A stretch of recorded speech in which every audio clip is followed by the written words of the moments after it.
Kune vanhu vanonesa, vanhu vazhinji vasingadi kuona kana vanodanana,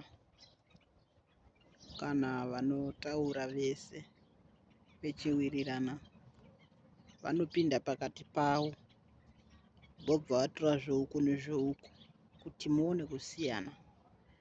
Saka vanhu ivavo muvachenjerere. Mumwe ngeunodya naye, mumwe ndeunogara naye mumba,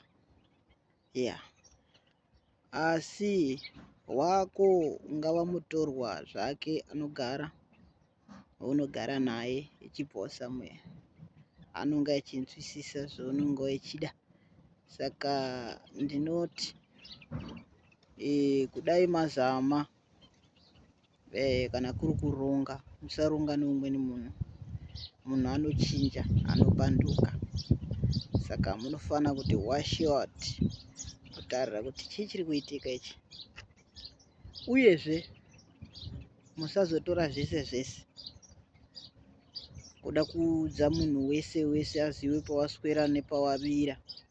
Zvinhu zvinoita kuti kana iri imba inopara, kana uri musha unopara, wosara wakabata shaya. So uya wawaidanana naye atotiza nekuda kweguwa rinonga rataurwa vechienda kuhuni, vechienda kurwizi uko, kusaa kutsime kana kuchibhorani. Saka zvinhu zvinokwanzira kuti iwewe musha utadze kugara nemukadzi, kana hongu utadze kushanda basa nekuda kwemanzira anoputsa misha manzira. Saka chinzwisisa ipapo, uteedze gwara kwaro. Chinodiwa ngechekuti ubate bhaibheri, uise pamaoko, uverenge, unzwisise kuti Mwari anomoti kudii. Ungadaro wapedza, aiwa wakomborerwa. Saka ungaita zita maita anozonditaurira kuti aiwa mambo mafaro vanotaura chokwadi kana kuti vanyepa. Saka ndinoti Mwari isa mwana mako uye uvimbe nevanhu zvakanaka.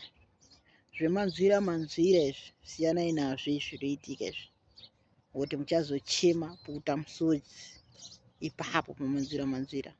Aiwa, ndinoti Mwari ngaakuropafadzei. Musateedza makuhwa peugere nemhuri yako. Ziva kuti mhuri yako iri sefi. Usapinda mune dzimwe nyaya dzausinganzwisisike kudai. Siyanai nazvo.